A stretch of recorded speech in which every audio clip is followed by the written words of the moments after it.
Becoming a Whirlwind Plus member just got even better. A new perk is Tuesday is guest day. Whirlwind Golf Club at Wild Horse Pass has Whirlwind Plus. It's only $299 for the year. And now, every Tuesday until June 1st, Whirlwind Plus allows you to bring a guest and both of you receive the Whirlwind Plus membership discount. Go to whirlwindgolf.com, click on Whirlwind Plus, and feel the wind. Thanks for listening, Unplugged Army. I'm Louis Unga, General Manager at Whirlwind Golf Club at Wild Horse Pass. We're proud to present Doug Franz Unplugged. Forming offense. Forming offense. 4 minutes. Forming offense. Forming offense. Everything you need to know in sports that affects Maricopa County, the state of Arizona, and the world, you get in 4 minutes. We start things off in Glendale, Arizona. I don't really know what to think about that. I don't even know. I really don't even know. That's how to lose a game one-on-one. I don't know. That was crazy. The Tennessee Titans snap their 10-game losing streak and knock off the Arizona Cardinals 22-21. They came into the game as the lowest scoring fourth quarter team in all of football and then won the fourth quarter 16-0. Head coach Jonathan Gannon. They coached and played better than we did. That's what the NFL is. I think our guys realize that, but I did tell them, everybody in there, from staff to the coaches to the players to everybody in there, the clock is ticking. Jonathan Gannon became the first head coach in NFL history since the merger to lose 3 straight games on walk-off field goals. Up next, the last place Cardinals go to Indianapolis to take on the first place Colts next Sunday at 10 in the morning. Mercury lost a pair in Las Vegas over the weekend to go down 0-2 in their best-of-7 series. Friday lost by 3, 89-86, mostly because of turnovers. Vegas only had 5 of them. And then yesterday, Vegas kind of ran them over, 91-78. Asia Wilson had 28 points, 14 boards for the Aces. Game 3, Wednesday, downtown, 5 o'clock. Big win for the Sun Devils over the bye week. Yeah, they really did beat bye because according to the Associated Press, they moved up 4 spots in the rankings. 3 other Big 12 teams are ranked. Sun Devils are at Utah coming up Saturday at 7:15. UofA with a bounce-back win over hapless Oklahoma State, 41-13. Noah Fafita was amazing, 28 of 38 for 376 yards, 5 touchdowns, 1 pick. Head coach Brett Brennan, what'd you think of your QB? I thought it was awesome. I think being a Division I quarterback on this level is hard. It's really challenging, and you get way too much credit and you get way too much blame. Noah Fafita handles it with incredible class, with incredible dignity. He's a great leader. He's a great teammate. He loves Tucson. He loves the University of Arizona. Up next, a major test. Number 18, BYU in Tucson. Kickoff Saturday at 5. As if it wasn't bad enough for the Cardinals, the Mercury, and ASU hockey, the Rising joined in by giving up a PK in the 7th minute of stoppage time. New Mexico won 1-0. Rising dropped to 8th place. They're in North Carolina next Friday night. Okay, this might not make sense, but the Suns leave for China today, and they will land late Tuesday evening. Coach Jordan Ott, what's the latest on the hamstring of Jalen Green? It's definitely progressing. I think it's progressing in the right place. The soft tissue, you never know exactly where we're at, but every day's going better, so it will continue to reassess in China. They got 2 exhibition games against the Nets, and they come home next week. Other quick NFL scores, the only other NFC West team to play was Seattle. They lost on a field goal at home against Tampa Bay. And nobody is undefeated as both the Eagles and Bills lost. And to teams you wouldn't expect. New England won in Buffalo, and the Eagles lost at home to Denver. Toronto's up 2-0 against the Yankees in the divisional series. They won 10-1 and 13-7. Vlad Guerrero so far is 6 out of 9 with 6 RBIs. Seattle and Detroit are split. Each team won 3-2 at one point in the series. National League's only played 1 game apiece. Milwaukee beat Chicago and Dodgers beat Philly. Game 2 is today in both series. LA and Pennsylvania at 3 o'clock. Cubs and Wisconsin at 6. And finally, meet Gary Temporal of England. He's a new homeowner. He's owned his house for 2 days, but then he gets a knock on the door. When he answers the door, he finds a van full of women. in their late 20s, and they all want to move in with him. How could this be any better? But it's not really what Gary wants.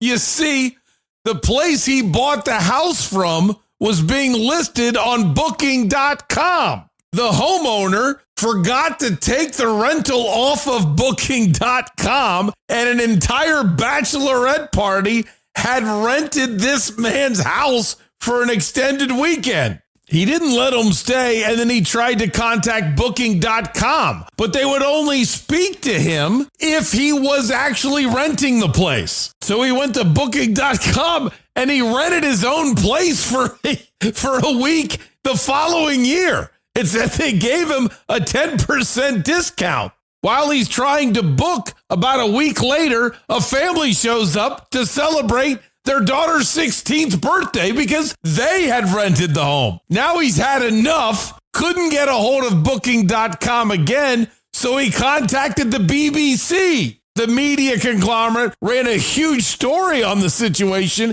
and then finally Booking.com said, wow, there's kind of a problem here.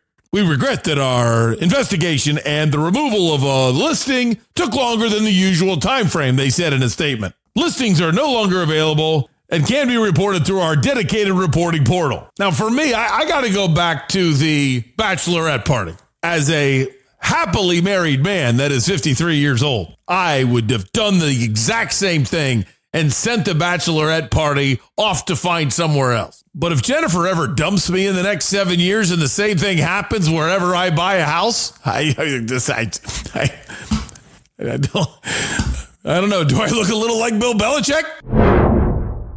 With the holidays coming up, another great thing about Bell's is we have a great catering package. You can rent out half of the space. You can rent out the entire space. A really cool thing is we don't have a set price tag. It kind of depends on your group, how many people you're bringing in, what kind of food you're looking for. We can cater any group to you, any price tag, any menu pretty much that you want that's within our realm, catering to what you're looking for in your specific event. Bell's Nashville Kitchen on Main Street in Old Town Scottsdale. You found home, down home.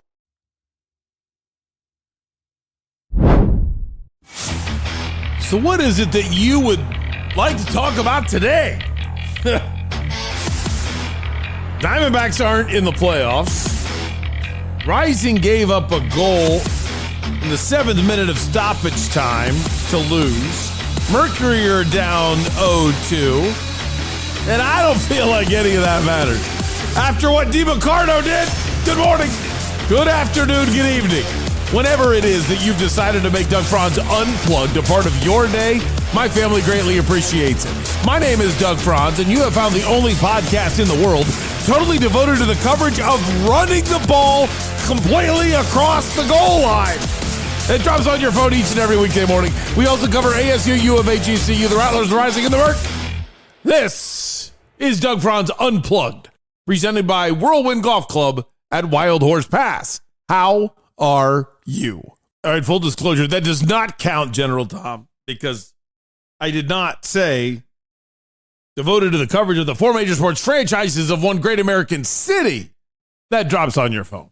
I kind of skipped that part. I skipped to the end is kind of what I did. I can't, it is just unfathomable. That's all you could say. It is just unfathomable what happened. I mean, you talk about the line, same old Cardinals. Oh my gosh. Oh my gosh. Can't wait to hear how many fake tough guys there are on Sports Talk Radio today.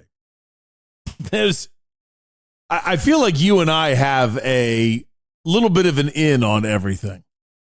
You and I were the only people 4 years ago talking about moving on from Kyler Murray back then. The only people. And now Kyler's getting doinked in the face. If it wasn't so horrible, it would be as funny as it seems, wouldn't it? The only thing to really talk about before we get rolling is just how nice of a Friday I had went to a high school football game, which was where Dr. Fred's son played football. And Dr. Fred was the volunteer team doctor.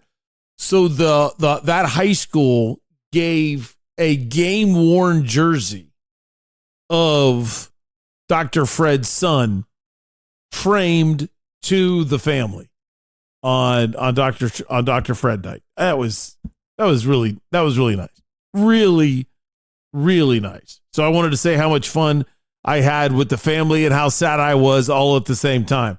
But fun and sad sometimes happen. So I know I need to be recharged every now and then. I started to lose weight after Dr. Fred's death and then gained weight again. And gosh, we got to get ourselves centered. We got to get ourselves straight and be the man that we need to be for our families.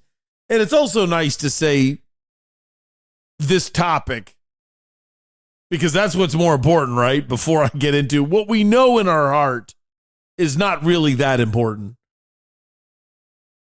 But it is, right? That's kind of how I feel. No reason to stall anymore. Time for Doug's big one. It's my number one opinion of the day. Let's roll. Doug.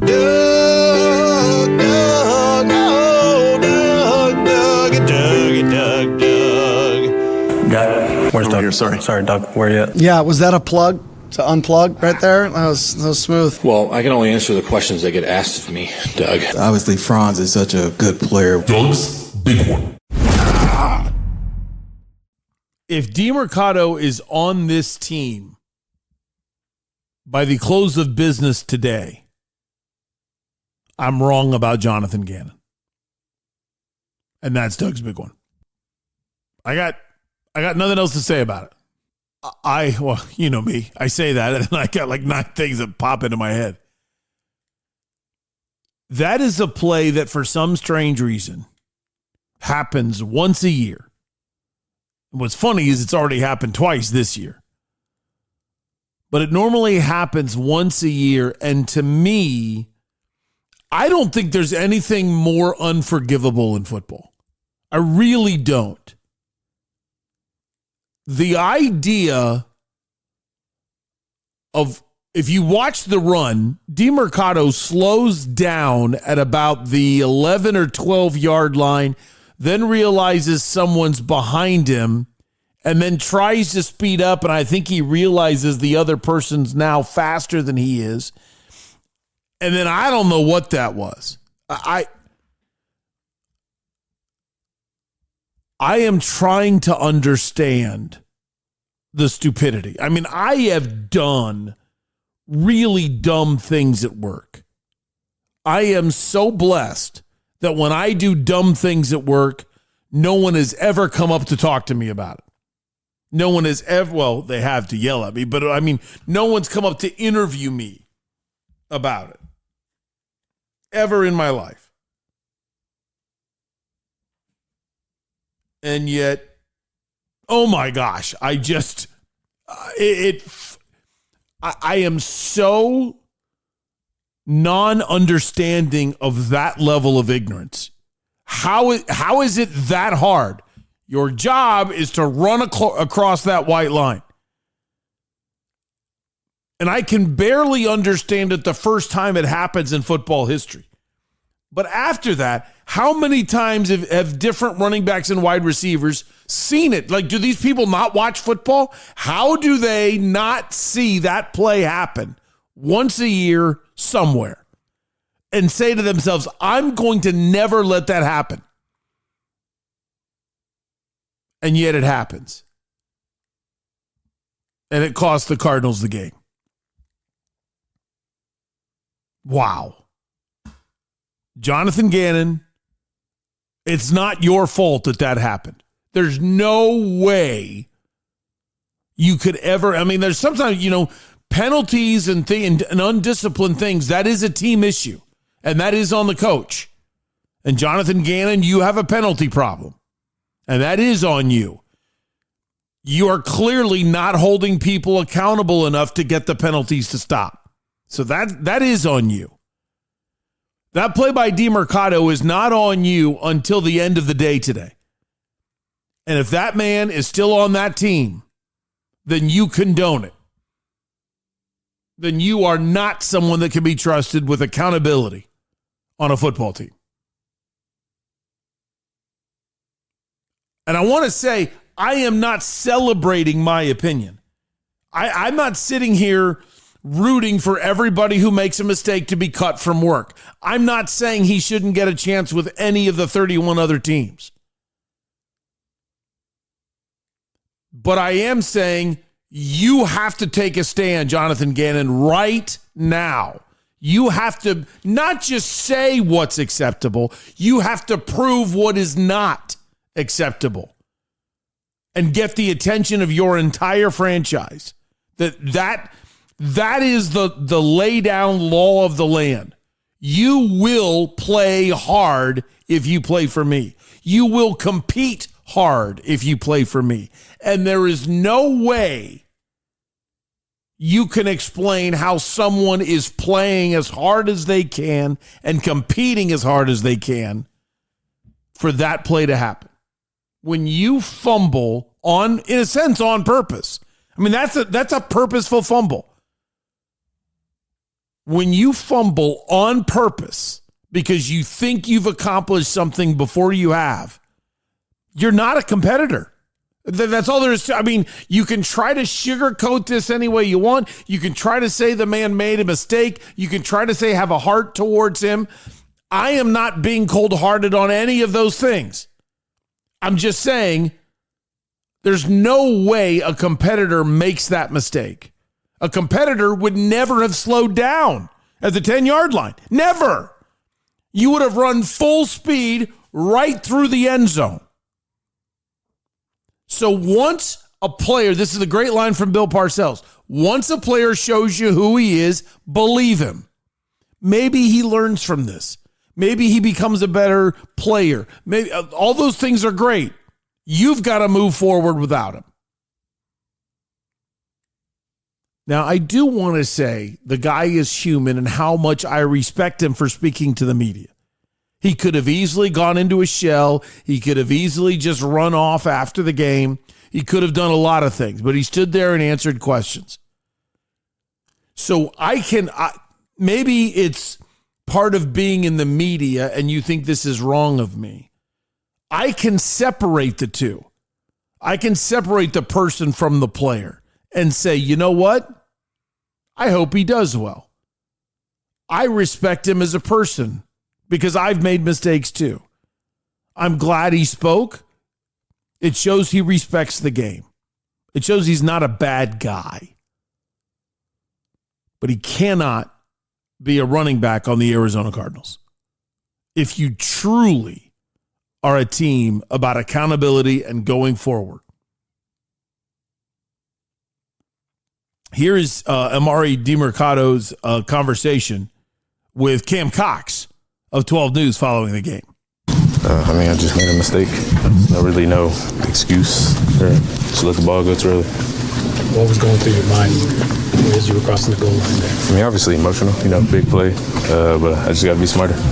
I saw interaction with you and JG on the sideline. Looks like he came over. Looked like he was pretty heated. What did he say to you in that moment? Nothing. Just got to be smarter. It's as simple as that. You ever made a mistake like that? I haven't. But I guess it happens to the best of us, right? I don't know. I don't think it does happen to the best of us. The best of us make mistakes. That there's got to be a word for like egregious mistake. Like I don't want to describe it. I don't even want to use that noun and say, hey, that was a mistake. No. That wasn't a mistake. It's like, okay, this is probably a bad reference. Okay. I'll tell you the reference I was going to make, but I feel like I want to take it back. But it reminds me of the same thing. When people have an affair and they say, oh, I made a mistake. And I'm always thinking, okay, where was the mistake? Was the mistake getting the hotel room? Was the mistake making the phone call to begin with? Was the mistake the beginning of taking the clothes off? Was the like you had to screw up 1,700 times for the moment of the affair to actually be consummated into an affair. All of those things had to happen. So that, are all of them a mistake, or just the one thing was a mistake? Bad reference, I realize. But my point is, the word mistake is not a strong enough word for what DeMercado did. It's not just a mistake. I made a mistake. No, you didn't. You quit competing. That's what you did. It's not a mistake to quit competing. It's a football character flaw, not an individual character flaw. And why would you have a guy on your team that you know stops competing? Now that's on JG. The act of what DeMercado did is not on Jonathan Gannon at all. There's nothing you can do as a coach until the moment you find out that's what that player will do. No way. He doesn't coach that. It's not like it happened in practice and he didn't do anything. No way. But how he handles it from this point forward, that is on Jonathan Gannon. Now, just so we know that the guy's a good dude, here's Kyler Murray on Amari DeMercado. Amari's one of the closest dudes I am. I'm really close with Amari. I know his character. I know his IQ of the game. And never in a million years would I wouldn't think that Amari would do that. But obviously, we all make mistakes. He's going to take that on the chin. He understands that. But at the end of the day, we all got to be better. And again, he owns up to that. He owns up to that.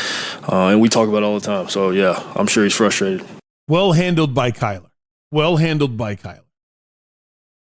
I mean, as a teammate, that's exactly how you should handle it, because it's not your job to determine whether or not DeMercado is cut. And if he's going to stay, then you've got to lead him. You've got to be in charge of the situation. You've got to, as a team leader, you've got to explain that that's never going to happen again. I loved hearing Paris Johnson talk about DeMercado and what he said. Yeah, I was just reminding him, that he is a professional and that he's made countless plays for us. He's made a lot of explosive plays for us.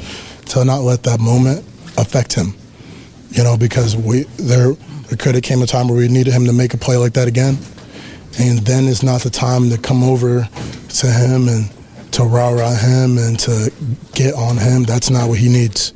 That's not what anybody needs in a situation like that. We all have extremely high standards for ourselves and the way we play, and I believe that there's nobody that wishes or that is. I guess they feel like they're in a position to allow it to happen and to not feel pain when it happens. So again, I wanted to be one of the first people to find him on the sideline and tell him, hey, wipe it off. Let's keep going. Wipe it off, keep going.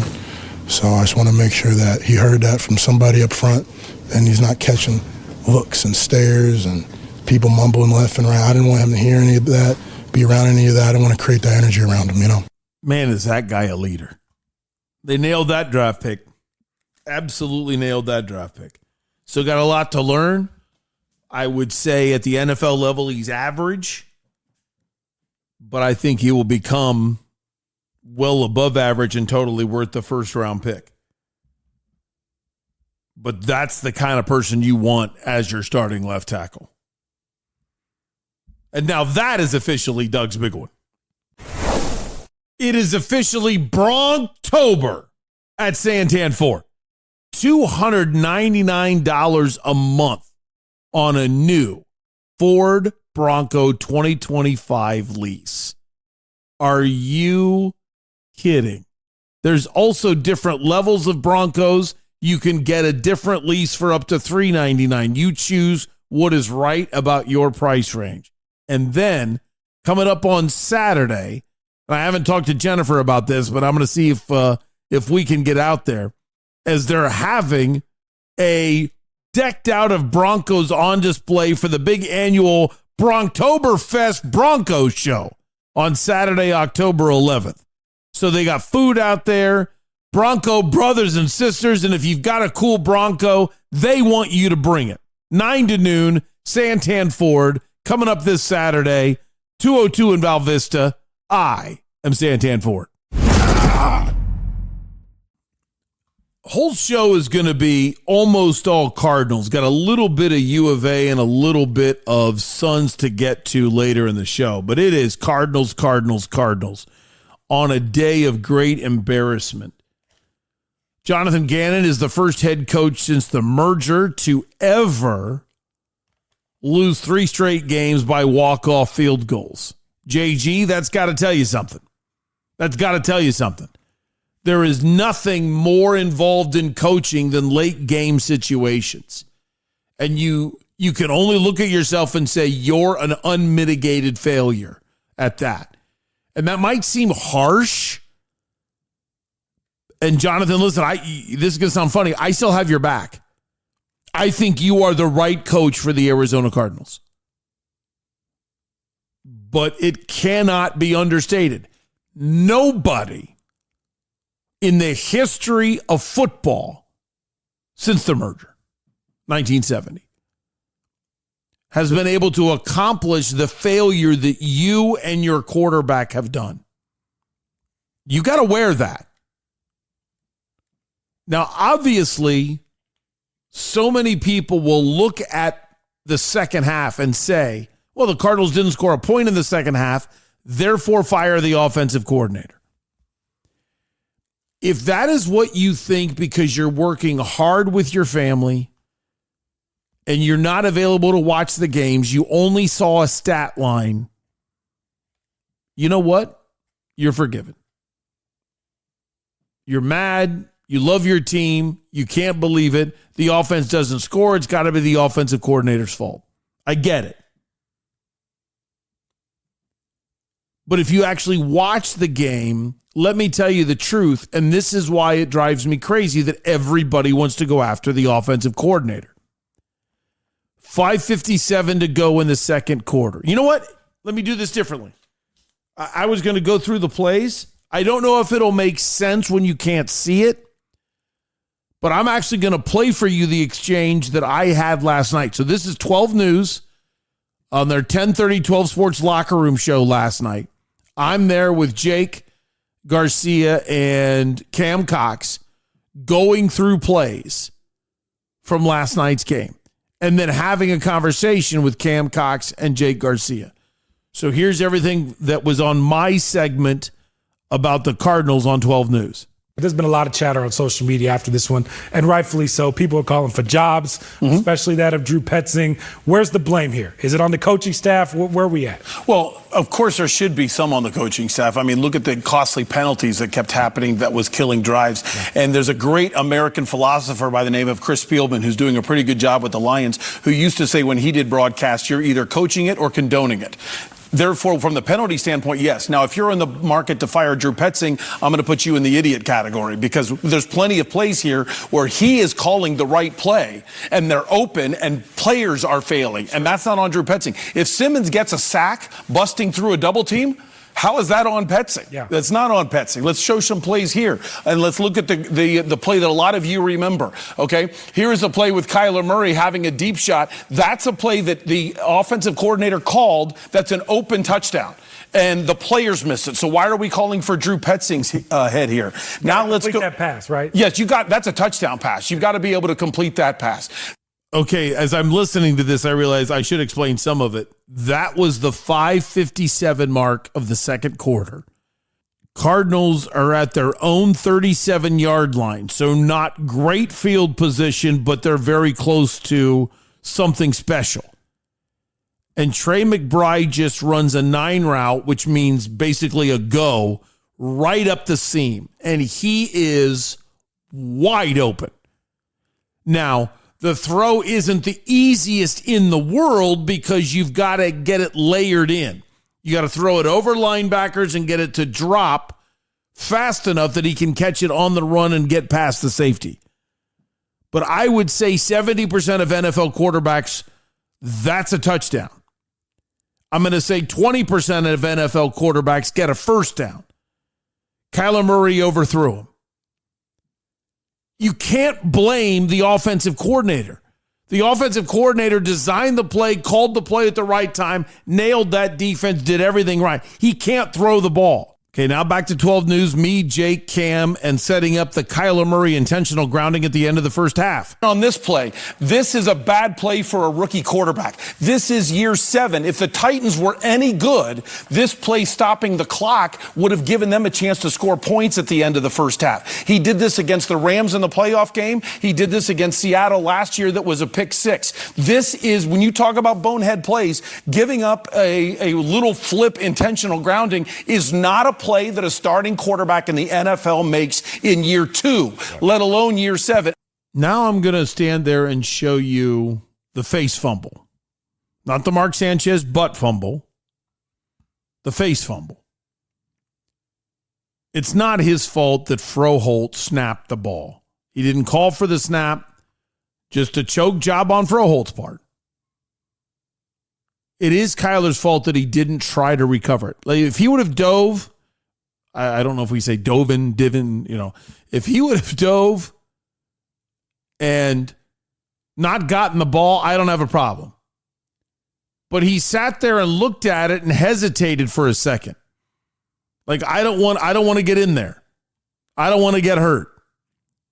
That means you stopped competing. Don't tell me this big speech about what a competitor Kyler is because he sulks, because he hates losing, because he gets mad when they lose, and that means he's a competitive person. Just because you get mad when you lose doesn't make you a competitive person.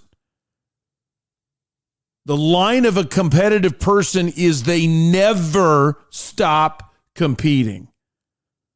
And on that fumble, Kyler stops competing. Answer me this, if you're on this football team, why would you follow a guy that isn't willing to sacrifice to get the ball? Where is the dive for the ball? Okay, now granted, I've never been hit by a 20-mile-an-hour football in the head. I don't know if I would have been stunned, but I think I would have figured out, loose ball, get it. Yeah. If this was my microphone, I would dive on the floor now to show you how to do that. That is a terrible, terrible play. And my last one is I want to go through the last 3 plays for the Cardinals in their last offensive series. They actually allow Kyler Murray to throw on 2nd and 9, and they get an 8-yard play to Dortch. And then they run it with Carter for a first down. So it's now 1st and 10. And after the first down that Carter gets, the Titans use their first timeout. So you're now getting the Titans to use timeouts. And they run 3 straight running plays that basically end in failure, and it's now, 2 straight running plays, and it's 3rd and 8. I have no problem with one of the running plays. But once you kind of get stuffed, here's what I'm thinking. You're on your 3rd string running back, and you have one of the highest paid quarterbacks in the history of the league, who is supposedly your guy. How do you not trust him, if he's truly the guy, to get the first down? Like, if you get a first down, you win the game, for the most part. If you get 2 first downs, it's guaranteed.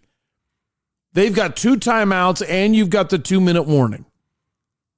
1 first down gets you to the 2-minute warning, and they're out of timeouts. 2 first downs, you win. And in that moment, especially to me, 3rd and 8, you don't go for it. You hand it off to DeMercado, the guy that fumbled out of the back of the end zone.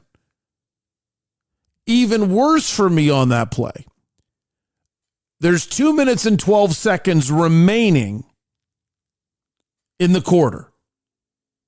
The worst case scenario is Kyler Murray fumbles and takes a snap off the head. But the normal worst case scenario is Kyler Murray throws it before the 2:12 mark becomes 2 minutes, and it's an incomplete pass, stopping the clock, let's say, at about 2:04. Now you have to punt before the 2-minute warning. But that's really still not the end of the world because you've actually wasted the 2-minute warning because the clock was going to stop anyway, and now it stops on a change of possession. You've kind of taken away their 2-minute warning. So they would get the ball back at about the 1:57 mark after the punt. There is zero reason to be afraid of running a pass play at the 2:12 mark if you trust your quarterback. If you don't trust your quarterback, it's the right move to run the ball. 3rd and 8, run the ball. If you get lucky and hit it, great. If not, they either call their last timeout or they allow the clock to run to the 2-minute mark and they've got one timeout, and you're saying, we're going to put our defense on the field. I am not against the concept of putting the defense on the field and saying we trust our defense against a rookie quarterback more than we trust Kyler Murray. If that's how you feel, great. And that's where I'm yelling at the coaches here. Either you trust Kyler Murray, and that was a ridiculous set of 3 downs where you didn't allow one of the highest paid players in football to play. Here, hand it off. Here, hand it off. Here, hand it off. The only thing dumber is sacrifice bunting with your best player when you have a runner in scoring position. Right? There's no difference here. But if you want to argue, you know what, I don't really trust Kyler either. Okay. But you can't have it both ways. You can't have a coach saying in a press conference how much they trust the quarterback and then proof they don't trust the quarterback. And then here is a play that I question greatly, because here's my question. Do you trust the man that used to have the highest salary cap hit in all of football last year? It's 3rd and 8, and we're handing it off to a guy, and I would be this upset too. We're handing it off to a guy that just fumbled out of the back of the end zone. Instead of saying, you know what, you're my quarterback. If we get a first down right here on 3rd and 8, we win the game. And it was 2:12 remaining in the game, so even if you throw a pass, it's going to get to the 2-minute warning. So don't tell me, well, we needed to waste a timeout. We needed to do this. That was a disgusting play call right there, and it only makes sense if you don't believe in Kyler Murray, which is what I'm starting to think the coaches and players feel. I'm not ready to go that far, Doug, but to me, that's the biggest. Then how do I get you on that ledge? I'll just say that. That's the biggest head scratcher of all this. You want the ball in your quarterback's hands, in your highest paid guy's hands to go win the football game, and flat out it wasn't. Throw out analytics, throw out what you're trying to do. That wouldn't happen with Aaron Rodgers, that wouldn't happen with Lamar Jackson, that wouldn't happen with Josh Allen. For some reason, and none of it makes sense, but for some reason the Cardinals did not put that ball in Kyler Murray's hands. And that's why to go win the game. Even if you boot him out or run the ball, like something, but make him decide the game. He's clearly your best player. And that's why I say it's not a crazy play if you don't believe in Kyler. Crazy. So some of that does fall then on Drew Petzing. You gave a great spiel as to why most of the game doesn't fall on him, but they were very conservative in that last drive. It felt like they weren't trying to win the game, but rather trying not to lose it. I'm wondering, because normally the way something like this happens is the head coach will say in the OC's ear, run the football, meaning we want to get this to the 2-minute warning and we want to guarantee it. So because I don't know that, that's why I'm not blaming Petzing for that call. But that was a terrible play call on 3rd and 8, unless, again, you don't believe in your quarterback and you're saying my defense is going to stop the rookie quarterback. Speaking of the rookie quarterback, Cam Ward was impressive on that final drive. He wasn't good all game, but he led his team down the field when they needed ease. And wouldn't you like to have a quarterback that's been impressive on the final drive for the last 3 weeks? Any play stood out on that final drive, Dougie? For the Titans or for the Cardinals? For the Titans. For the Titans, yes. Oh, my goodness. What are we doing on this play, Nick Rallis? I don't quite understand. Here, this is bad coaching or bad techniques in which Crawford comes up. You got to get the hit right there on the outside hip. This play took 6 seconds because you allowed the man to get out of bounds. Pollard has no business getting out of bounds on that play, but look at this angle. Got to hit him on the outside. We don't wind the clock because we let him get out of bounds. Why are we yelling at the refs there? And then on this, either press man and safety help or back off. What are we doing in the middle of both? The only rule here is don't get beat deep. That's the only rule. So either I got to see Clark off of the man or I need to see safety help if we're in press man. The only thing that can't happen is what happened. Yeah. I don't know who's at fault, but that makes no sense to have no safety help and be in press man in the final 2 minutes of a game. You're leaving your young corner, fourth-string cornerback, exactly on an island with no help over the top. What are we doing? I mean, this is coaching and players and everybody. Drew Petzing should not be on the hot seat. I would say strike one in the whole life of Jonathan Gannon. Yeah. Not on the hot seat yet, but strike one. Today was strike one. There we go. Dougie Franz here in studio. Doug, appreciate the time. Absolutely. Cardinals head on the road next week to take on the Colts, who, by the way, man, they just scored a whole bunch of points today. A wagon. Yeah, a whole bunch of points. Jake will be out there next Sunday. Kickoff from Lucas Oil Stadium is set for 10 a.m. So we get Cardinal football with breakfast. Great. So that last breakdown on Nick Rallis, I didn't understand on the deep ball to Ridley. I didn't understand why Clark was up on Ridley's face, but there was nobody deep to help him. The only rule there is don't get beat deep. So either play off coverage. You hate to call it a prevent, but you're saying I'm not letting you get beat. I'm not going to get beat deep. You want to dump and chase a little bit, hockey term, go ahead. But I'm not going to get beat deep. Or you do exactly what Clark did. You get right up in there and you play normal, but you've got safety help to make sure you don't get beat deep. And for some reason, the Cardinals, and I'm assuming this wasn't Nick Rallis, but for some reason, the Cardinals had Clark up and no safety. And the reason why I say I can't imagine it's Nick Rallis, that's just so stupid. That's why I don't want to blame Nick Rallis. I want to assume there was a miscommunication. That we find out Clark shouldn't have been up in a press attempt, or he was right and a safety was wrong by not coming over. I don't know which, but there's no way, in my opinion, you would play your corner up on a receiver with no safety help inside of a minute to go in a game when you're down by a field goal. I don't like that. I don't like that. Make them go, don't let them get that chunk play. So there's what I did on 12 News yesterday. Now let's get to kind of the way Jonathan Gannon sees it.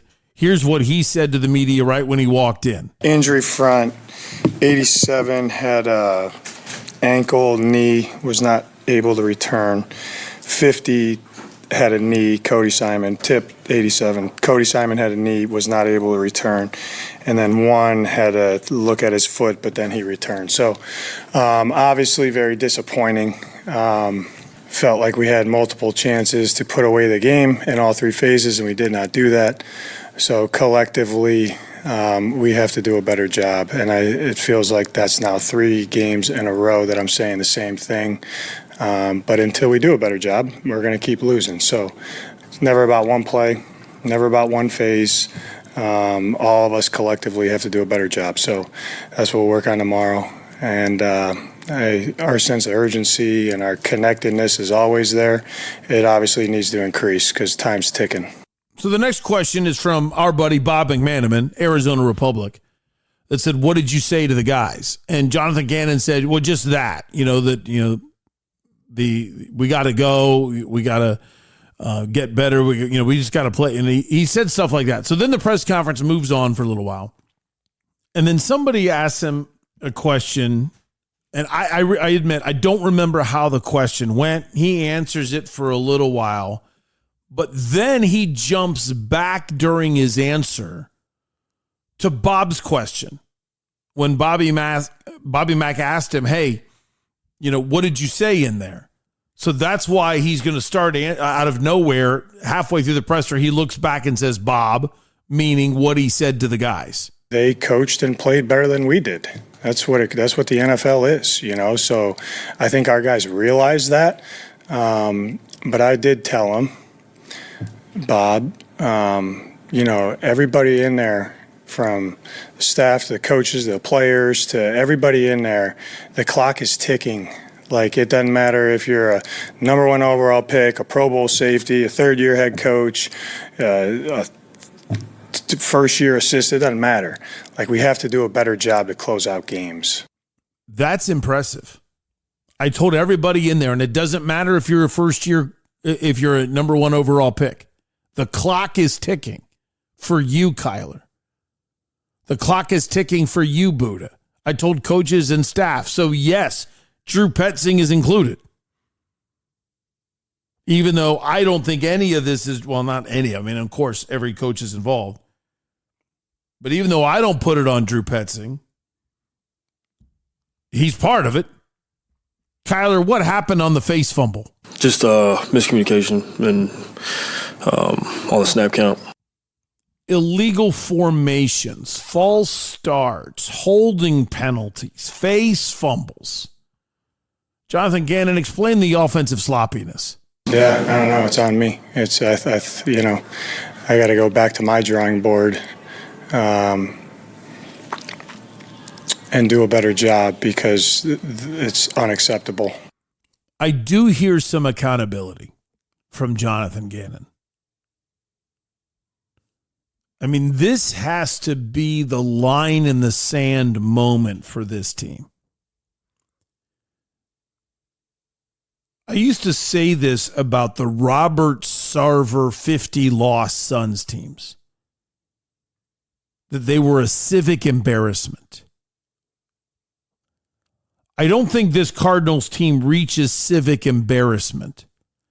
And I mean that. I mean, when I say civic embarrassment, I hope you feel the weight of that. It was embarrassing to even have the Suns during that time. Right? It's one thing to say I'm embarrassed to be a Cardinals fan right now. It is embarrassing if you're a Cardinals fan. But the team is in a civic embarrassment. The Suns during that time, it was embarrassing that they were a part of this city. With how bad of an owner Sarver was and I guess is, and how poorly run that franchise was. I'm not going to go that far with the Cardinals, but this loss is nationally embarrassing. The Titans lost 10 straight. Nobody came against them for 10 straight games without the proper intensity to do their job and get the job done. And the Cardinals, of all teams, are the first ones to be able to do it.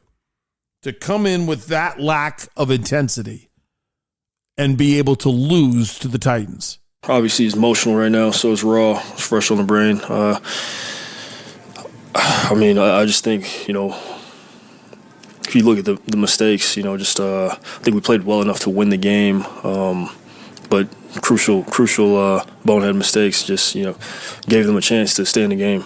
I think they were literally a play away from quitting, but we left them and we kept them in the game. That seems pretty strong to say they were a play away from quitting, but we let them back in. I don't want to hear we let them back in. I want to hear I, as the leader of this team, did not play well enough to win, and I didn't galvanize my team. I mean, sometimes you're in a bad situation and you need someone, or you need to be someone that is a leader. Leadership is either assigned or assumed at all times. And it doesn't necessarily mean the right person is leading. But where is the inspiration? Where is the guy that when all things look dire, you say, I've got us? That's a great quarterback. And if you're thinking about it, you actually know how the players felt. I don't believe there was one player that felt like Kyler Murray's going to lead us to the promised land. Yep, we're in a bad situation, but Kyler Murray is going to be able to handle it. It is crazy how many times I have heard different, and granted, there's a lot of proof here, but I'm going to go to an extreme on purpose. How many times I have heard somebody on the Kansas City Chiefs say, it's okay, we've got 15. Just keep playing hard because we've got 15. When you have Pat Mahomes, you know I'm in every game.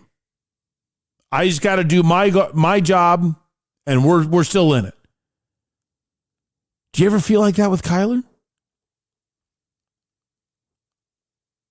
I mean, think about that. As soon as the Tennessee Titans scored on the interception, isn't that weird? When the Titans threw an interception to get their touchdown, did you think it's okay? We got Kyler. We're still up by 2, and we've got Kyler. Exactly. Why didn't you? I mean, if Kyler's the guy, why didn't we think that? Another exchange about Drew Petzing with the head coach. What are the issues on offense where you guys can't close out games? We got to get first downs, point blank. You said 2 weeks ago you were okay with the offensive coaching. Do you still feel that way? Yeah. Why? I saw it. I mean, we have spurts in games that, I mean, we can do whatever we want right now. We just got to put it together for 4 quarters. We had spurts in the game where we could do whatever we want. We got to put it together for 4 quarters. It's an amazing way to lose a football game. The lack of hope you have to have as a franchise to lose that game, the lack of togetherness you have to have, the DiMercado fumble is a lack of competitiveness. The Kyler Murray not jumping on the fumble is a lack of competitiveness.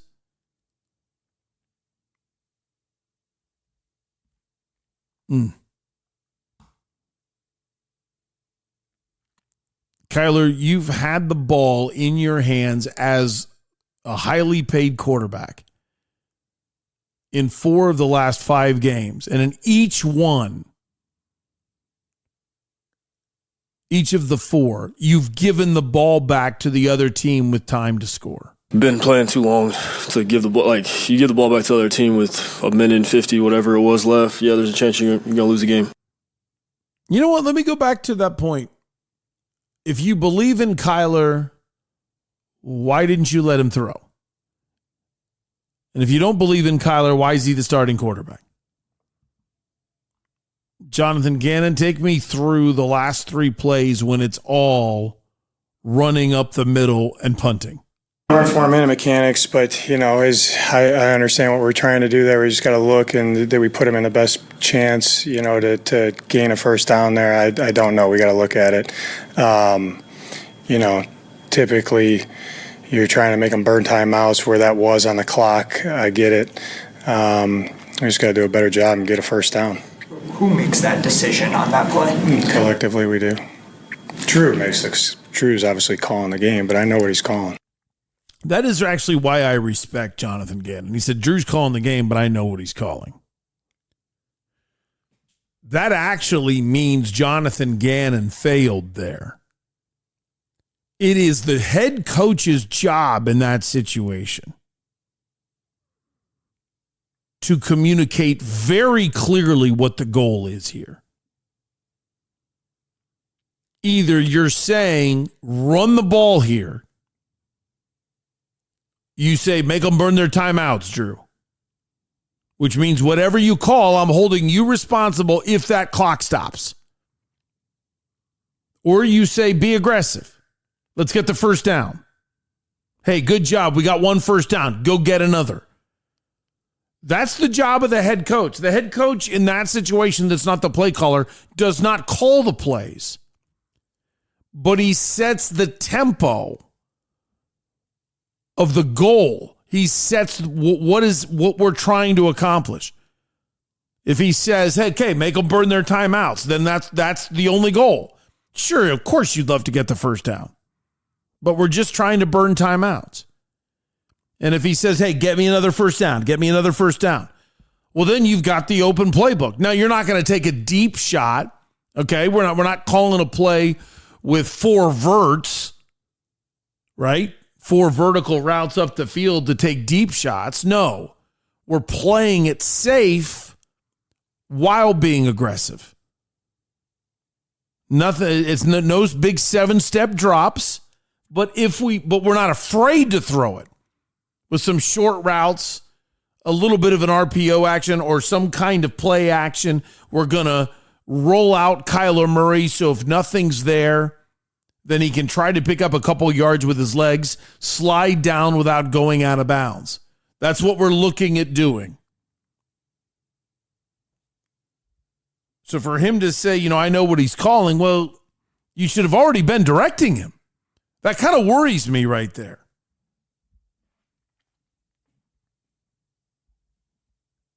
This was embarrassing. That's the only way you can put it. This was embarrassing. I would like to have seen Jonathan Gannon apologize to the city. I'm serious. I mean, a lot of football people don't know truly what it's like to be a fan. Like, I am a fan of Washington. Nice win on the road at the Chargers. But when Washington loses, I still get texts from my college roommate ripping me. Now, I'm not saying that football coaches have to care about us fans being fans. But they've got to know a little bit that if you want fans to come back into that building, I think it would be nice if you told them you were sorry. I feel like I'm being dad to a 7-year-old. Tell them you're sorry. But isn't it true? I mean, wasn't that a failure of such epic proportions that the city is owed an apology?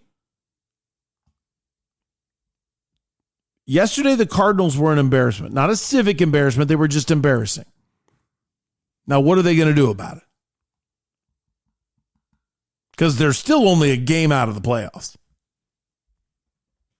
Playoffs? Don't talk about playoffs. All right, coming up next, a little bit happier things. Suns and UofA. That's next on Doug Franz Unplugged, presented by Whirlwind Golf Club at Wild Horse Pass.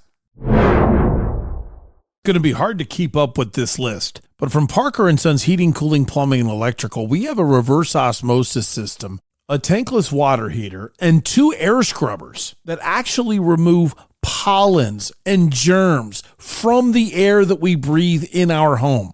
So what does Parker & Sons do? They only handle the air that we breathe and the water that we drink, and they do a great job. Call 602-2-REPAIR. That's 602, the number 2, then REPAIR for Parker & Sons. Burrito Express started with my father about 25 years ago. He got laid off and decided that he needed to do something to provide for his family. My brother and I were older teens, 17, 18-year-old. I'm going to do a trial out of my house. So literally, we decided we're going to start out of his house. So we delivered menus in a square mile area, literally started delivering burritos out of our home in Mesa, Arizona. And after about a month, he said, let's do this. Went and found his first location. And believe it or not, that's how it started. We started with one location back in 1995. Now we're where we are now.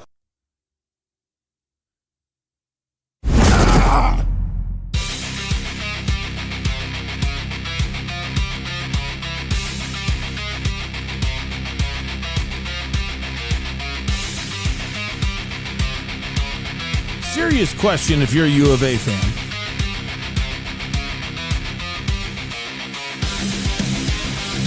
Was Saturday a big win?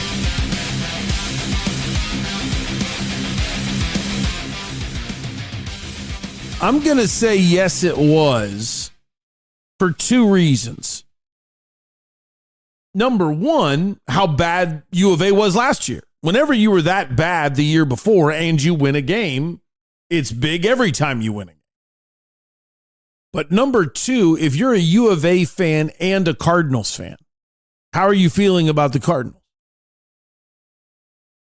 Cardinals lose to an 0-4 team that hasn't won a game in 11 weeks. Yeah. You're U of A playing Oklahoma State, who's 0-2 in the conference. Their only win is against UT Martin this year. Their last win over a Division I FBS opponent was a win at Tulsa last September. And they turned around and already lost to Tulsa this year. That's how far Oklahoma State is. So imagine losing to them. I mean, as a U of A fan, imagine losing to them. The amount of question marks that immediately come up, the problems that it means, that would have been pretty overwhelming for Brent Brennan. So it's pretty impressive to come away with a win. Even though Oklahoma State is terrible, it was impressive to come away with a win because it shows a focus from your players against a weak opponent. It's okay to feel pretty giddy if you're a U of A fan about that win. Here's what Coach Brennan said as soon as he walked in to the press conference. All right, good to see everybody. Appreciate everybody being here. You know, as I continue to say, we measure everything by our standard red line. And all week we talked about being accountable for last week's game. And when I think about today, when I think about this week and how we practice and how we attack the work, that part of the accountability, player, coach, all of us, everybody was all in on how we were going to get that done this weekend against a really, unique opponent. I think today what you saw that red line show up because our effort was 100-100. You saw us be really, really aggressive that way and play really hard.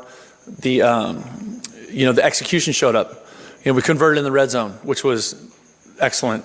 And, then our defense held them to 158 yards of total offense, which is just fantastic. And then also the 4 turnovers on top of that, right? The 2 takeaways and then the 2 turnovers on downs. And so there was a lot of really, really good stuff in that game. It's a Big 12 win, and I'm proud of how we came to work this week and how we battled through that thing and closed the door on it there at the end.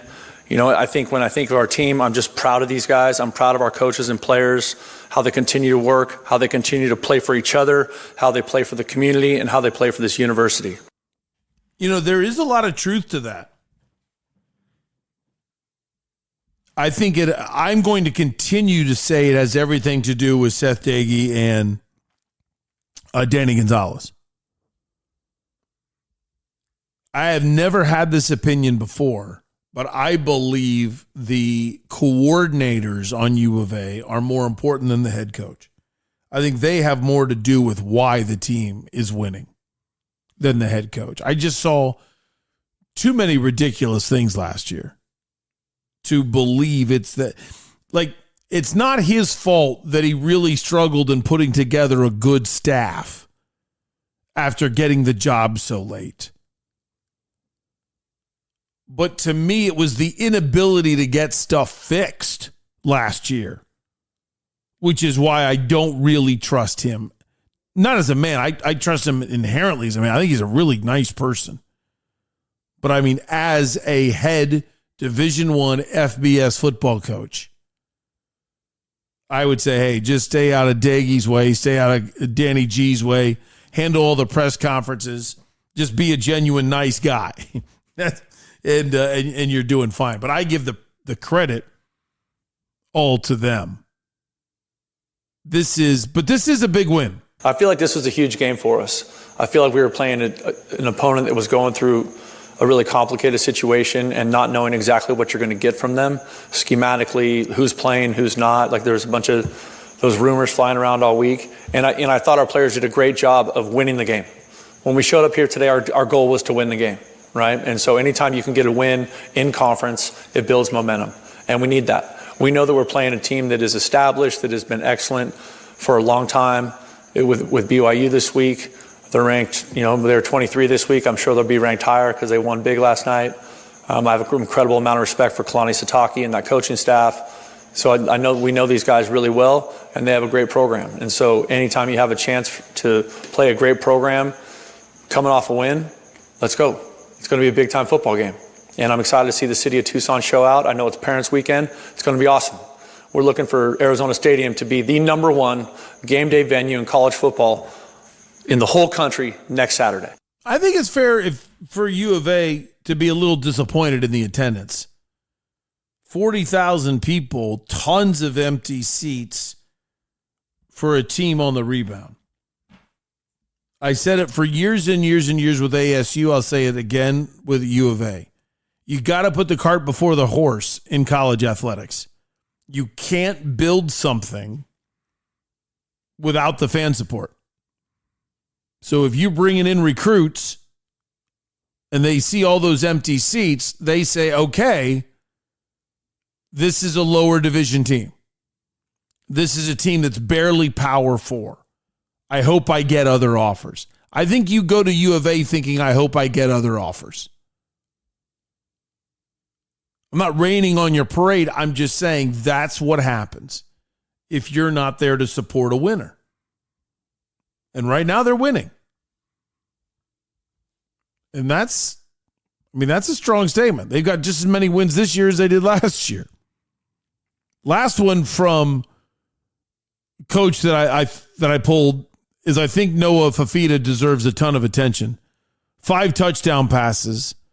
But most importantly to me, this great stat somebody in the media at U of A had. U of A had 205 YAC. Stands for yards after catch. Yards after catch is a stat that shows 2 things. One, your ability to recruit and or draft and or develop. You're having receivers that are talented enough to get into your program or join your organization, and you do a good enough job with a coaching staff to develop that wide receiver. And YAC also tells me about your quarterback. YAC is a product of accuracy. Joe Montana did not have the greatest arm in the history of football. But he was so freaking accurate and so brilliant in the way he read the defense. He would throw you open. And if he knew you could run after the catch, he hit you in stride to where you never had to slow down. It was like handing you the baton at a track meet. And once you don't have to slow down, they can't catch you.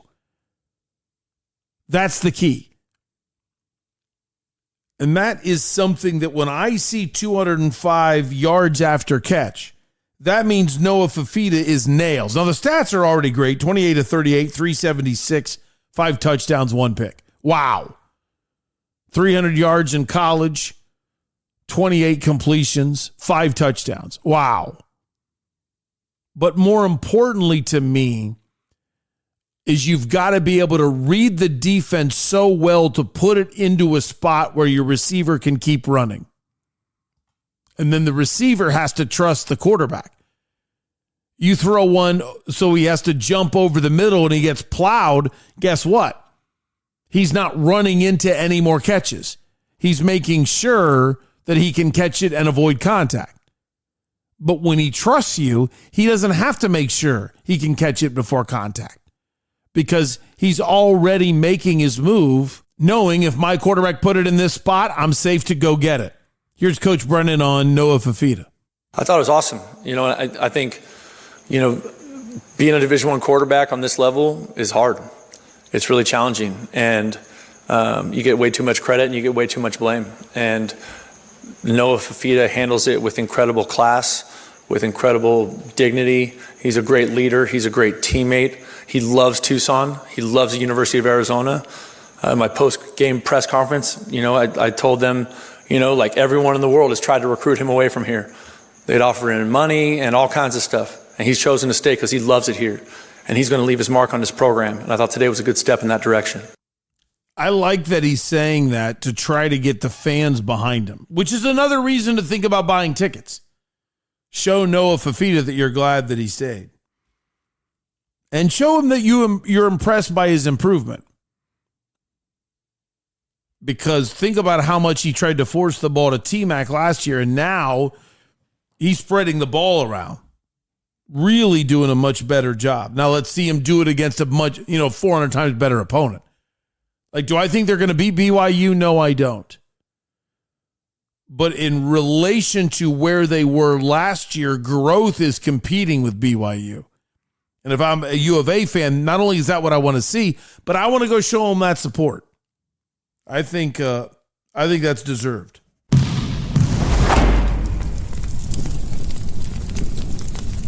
So the Suns are going across the international date line. They're leaving today for China, but they get there Tuesday evening, and they plan on practicing as soon as they get there on Tuesday.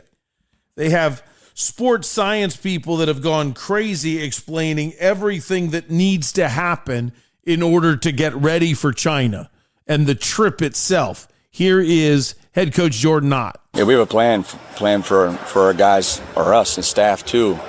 Tonight we were told to stay up a little later because we're supposed to get some rest pretty early in the trip to then when we land try to get back on their schedule, which is the evening time on Tuesday night. So it's been great. All the consultants that we've had, I think our communication to our players and to our overall group has been really good. But it doesn't matter. Like, however we feel, this is still training camp. We got to go out there, perform, practice multiple times there, have 2 games. We're ready for whatever comes. What I loved about that quote, and I played it for you because, number one, I'm a Suns fan, and I figured you are, and it's kind of interesting on how they're going to handle the trip. But the other reason why I played it is, did you hear him at the end of that? End all excuses. You know, hey, at the end of the day, which is a silly cliche, I'm sick of it, but he's saying it doesn't matter how hard the trip is. We have a job to do. He is just such a no frills, no excuses guy. The more and more I'm around him, the more and more I hear him talk, the more and more I think he's the right hire. I like what he has to say. Here's just a quick rundown on Mark Williams. Remember, he's the one that was always injured, flunked a physical with the Lakers after Charlotte traded him there, but passed the physical with the Suns. He's 23 years old, right? So he understands this is a career. It's not a today, it's not a tomorrow type of plan, and I think he feels our intention with that. And then his participation has been unbelievable. So he comes with a joy every day, even though he is at times wants to do more, and that's what we love about him. And we know when he's ready to rock, we'll be happy he's out there. Okay, lastly on the Suns, just a quick word about Friday. If you weren't watching, I had a little bit of a breakdown on Saturday's 12 Sports Tonight or 12 Sports Locker Room. I don't remember which was which, but I was on Saturday night talking about Suns and what I saw for them against the Lakers. Now, keep in mind, there's no LeBron and no Luka. But I don't care about winning. Number one, I care that Jordan Ott actually appreciates preseason. I mean, Booker played like 25 minutes. Number two, I loved the compete. Booker actually went straight up and Jackson Hayes dunked on him. And Booker came right back and got an and one on them. Not specifically on Jackson Hayes, but took it right to the hole. No fear. The tempo was really good. And it's supposedly only going to get faster, especially when Jalen Green comes back. I loved the tempo. Had a nice fast break layup off of a possession in which they got 2 offensive rebounds, scored on their third shot of the possession, came down and held the Lakers to 1 shot. Ryan Dunn got a flying rebound while Oso was working hard on the boards too. And then it's Oso and Ryan Dunn who come down the other way. Oso hustles first, collapses the defense while the ball is in the hands of Book. And then Ryan Dunn with the collapsed defenses notices the lane's wide open, makes the sacrificial cut, and is rewarded with the ball and the layup. Just one example, but that's the things I was seeing that I really liked. So now you're at practice yesterday, and Grayson Allen is asked about Jordan Ott. And listen, there's been millions of times you hear a player talking about a coach, and you can tell it's coach speak, or you can tell he doesn't even mean it. But tell me what you think about what Grayson Allen said. I mean, I thought we played really good basketball. I talking to you guys about Coach Ott's focus being on the possession game, and we won the possession game by forcing turnovers, getting offensive rebounds, taking care of the ball. So I thought we did a good job, and I mean, we were well prepared from a few days of practice. I think they said we had more practice time than they did, but I think we kind of showed it in our organization and how we played out there. He said focus, preparation, and organization. The reason why I grab onto those things is, listen, if he doesn't think much of his coach, he's new. He's got a lot to learn. We got a lot to learn about him. He's got to learn about us, and we're walking through that process. That means you're not with him. That's a Bradley Beal type answer. If you say, oh, yeah, we just love him, okay, whatever. But when you specifically said he brought this focus and we did well with it, we were definitely prepared. And his organization was good. Okay. You're not throwing those terms out unless you mean it. The one thing that any professional athlete wants, you might think it's winning. It isn't, actually. The number one thing a professional athlete wants is to know that their coach is going to make them better. Because they know if they get better, now they have a chance at more money and they have a chance at winning. But make me better, number one. And number two, don't waste my time. I would say winning is number three. But if you think about it, I bet you would accept that from your boss. Wouldn't you think that's fair? Number one, make me better at my job. Invest in me, time-wise. Number two, don't waste my time. Very few people, very few companies are good at meetings. Do you have the type of meeting that can be summed up in a 2-paragraph email? Or do you cram in a 15-minute meeting into 60 minutes? That means you're wasting people's time. That's really what a professional athlete wants. Show me that you can help me get better. Don't waste my time. And then number three is win.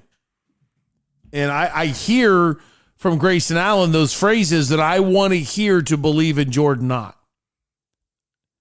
And I want to make sure you understand where I stand. I'm excited about the Suns. I think they're going to surprise people. I think they're going to make the play-in tournament. And then they might even win a game in the play-in tournament in advance. But in the actual playoff portion, if they make it to a playoff series, I think they'll get run out of the gym in a best of 7. But that's still, is that any worse than 2 years ago when they got swept by Minnesota because they didn't have guys with heart? Yeah, I think we're going to like this team. All right, coming up next. I was going to do odds and ends, but I'm tired. Let's just get to it. Versus Vegas on Doug Franz Unplugged, presented by Whirlwind Golf Club at Wild Horse Pass.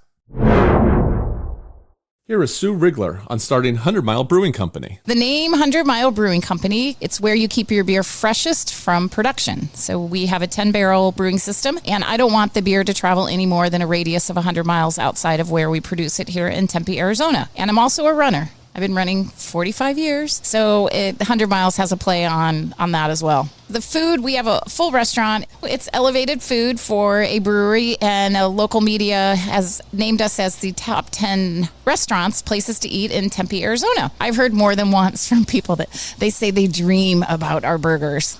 So that's kind of I wouldn't dream about a burger, but okay. So if you were in the Unplugged Army, we need to be friends. There's thousands and thousands of you that I cannot wait to meet. So this is your spot. Doug's favorite beer. He likes a lot of them, but the favorite one is the A Mountain Amber Ale. So why don't you all come in? I invite you in. Ask for Sue, ask for Todd, and we'll take really good care of you. It's time for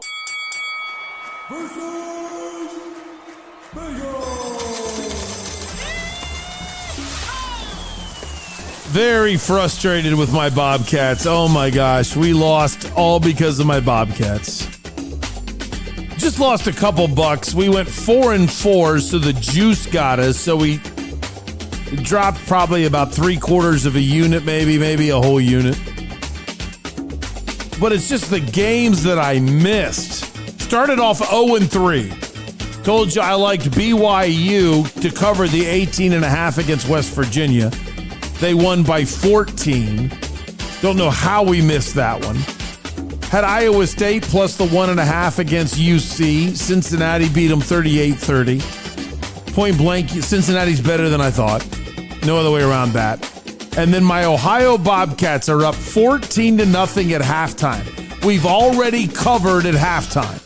14-0. We got to cover 13.5. And the Bobcats give up 20 straight second half points and lose 20-14. How embarrassing. Oh my gosh. You thought your team was embarrassing on Sunday.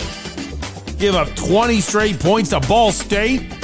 So we start 0-3, but then we kind of roar back. So we'll take some credit there. UofA minus 20.5 against Oklahoma State. UofA won 41-13. Thank you. Texas Tech minus 11.5 over Houston. They won 35-11. Thank you. The Miami, you were allowed to say the Hurricanes minus 4.5 against Florida State. Kind of got that through by a hair on our chinny chin chin. Hurricanes won 28-22. Our lone miss after the 0-3 start. Thought for sure the Eagles would cover against the Broncos. They didn't cover because they didn't win. Denver won 21-17. And on Friday night, we took the Dodgers on the money line against the Phillies, and we nailed it. Dodgers won that game 5-3. That put us at 4-4. And with some of the negative juice, we were big, fat, hairy losers. All right, today, got a double play on the Monday night game. And I think the Dodgers take an 0-2 lead on the road against Philadelphia. So we'll take the Dodgers on the money line. I'm going to take the Chiefs to cover the 3.5. I just wrote down 3. Let me change that. They're playing at Jacksonville. I think there's going to be a lot of Kansas City fans at this game. A lot of Kansas Cityans have moved to Florida, and at the same time, a lot of Kansas Cityans want to visit Florida. So we'll take KC minus the 3.5 at Jacksonville, and I think it's going to be a high-scoring game. So we'll take the Chiefs and Jacksonville to go over the 45.5. To get over 45.5, I just need both teams to be at 23. And obviously, if somebody goes over 23, you're making up for the other team. But it seems pretty simple to say that the Chiefs are getting to 24 or 28 points. Now, what can Jacksonville do? So I like that. I like the over there. Sound credits. Thanks a lot to 12 News for the Arizona Cardinals sound. As a part-timer, I have access to the sound. So I appreciate grabbing onto that. What else did I have today? Let me look. I had the coach Brent Brennan. I got him from the Arizona Wildcats YouTube page. You can watch the whole press conference there. I got Jordan Ott and Grayson Allen from the Suns YouTube page. And they do a great job in training camp. They're posting all of the pressers, things like that, and then little bits of stuff. They're doing a good job, so you can follow them on YouTube. And I think that's it. Yeah. That does it for today's version of Doug Franz Unplugged, presented by Whirlwind Golf Club at Wild Horse Pass. Some of the things going on at Wild Horse Pass. November 2nd, they're having a free 9-hole 2-person scramble. One person in the group, only one, has to be a Whirlwind Plus member. So think about that. Free golf for 9 holes, and you can bring a buddy who's not a Whirlwind Golf member to show them your home course. If you're not a Whirlwind Golf Club Whirlwind Plus member, all you have to do is go to whirlwindgolf.com, click on Whirlwind Plus, learn all about it, and you may win Cardinals tickets. They're giving away a pair of Cardinals tickets in the month of October. Santan Ford, 202 in Val Vista. It is Bronctober. Coming up Saturday from 9 to noon at Santan Ford. Either bring your Bronco to show it off or go look at all the Broncos. Everybody from miles around invited to bring their Bronco in. And while you're at it, if you feel like leasing a new Bronco, they've got incredible sales for you to do that as well. Bell's Nashville Kitchen. That sounds good today. Tweet me if you're interested in going to lunch at Bell's. I'll meet you over there. As I'm going to the press conference coming up in about 5 hours, about 6 hours with head coach Kenny Dillingham, and then I feel like a little Bell's afterwards. I'll see you there. You know what? I'll definitely go, but I'm bringing my iPad and I'll write Town Hall Tuesday while I'm sitting there. Parker & Sons Heating, Cooling, Plumbing, and Electrical. Call 602-2-REPAIR. That's 602, the number 2. Then REPAIR for Parker & Sons Heating, Cooling, Plumbing, and Electrical. Please use them. Please. I mean, my 2 air scrubbers are great. The way that I've been treated by them is great. They showed up on time, fixed it right the first time, and that was about 15, 20 years ago, whenever it was. And we've never used anybody else. Burrito Express locations all across the east side and coming to a Circle K near you. The ones inside a Circle K are full-fledged Burrito Expresses. Best breakfast burrito you've ever had. 100 Mile Brewing Company, the sponsors of Beer Friday and the home of A Mountain Amber Ale. And they've also made an Oktoberfest, which is really good. I don't think it's as good as A Mountain Amber Ale, but it's good. So if you're one that likes to kind of change up your beer choices, go for that. And if you never do this, they have a hilarious beer called Cell Phone Lot. It's a very low alcohol beer, so instead of going to the cell phone lot and waiting for your buddy or your family to arrive from the airport, you just wait for them at the bar. You have a couple beers while you're waiting, which is better than sitting in the cell phone lot, and you're almost as close to the airport. Makes pretty good sense. And Trophy Bar, home of the greatest rigatoni in sports bar history, is located in the Ocotillo Shopping Center in Chandler. Hey, if you want more of me, I'd love to give it to you. You can follow me at UnpluggedDoug on Twitter, at Doug Franz Unplugged on Instagram, or you can email me, especially for Town Hall Tuesday, Doug at DougFranzUnplugged.com. You can also go to the Discord channel and take part in great conversations with fellow members of the Unplugged Army. Love for you to get closer to the program. Pretty happy with that timing, Al. Doug, thank you so much. My best to your listeners, and keep up the work on Doug Franz Unplugged.